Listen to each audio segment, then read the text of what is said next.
आप सुन रहे हैं गौतम अकेला को।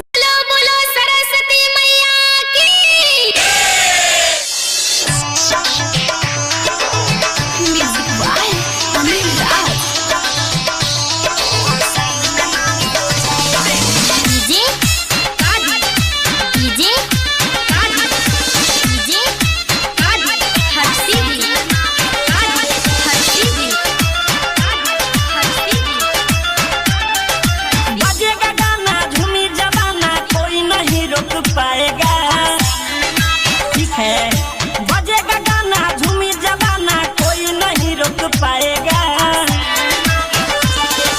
हल्ला कोई मचाएगा भाषण में मार हो जाएगा। ठीक है, हल्ला कोई मचाएगा भाषण में मार हो जाएगा।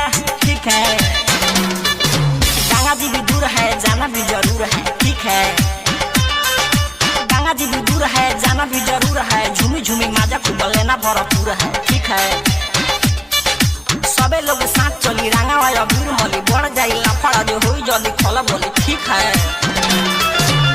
दारू वारू पिएगा जो अपने घर सो जाएगा। दारू वारू पिएगा जो अपने घर सो जाएगा। हल्ला कोई मचाएगा भाषण में मार हो जाएगा। ठीक है, हल्ला कोई मचाएगा भाषण में मार हो जाएगा। ठीक है,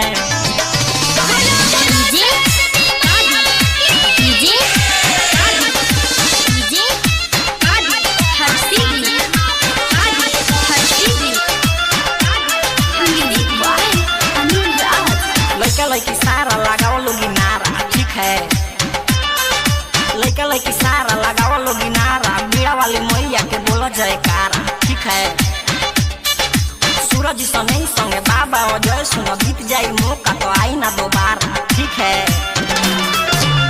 आलू का गोस्वामी के गाना सबरो धूम मचाएगा। ठीक है, आलू का अनिल के गाना सबरो धूम मचाएगा। हल्ला कोई मचाएगा भाषण में मार हो जाएगा। ठीक है, हल्ला कोई मचाएगा भाषण में मार हो जाएगा।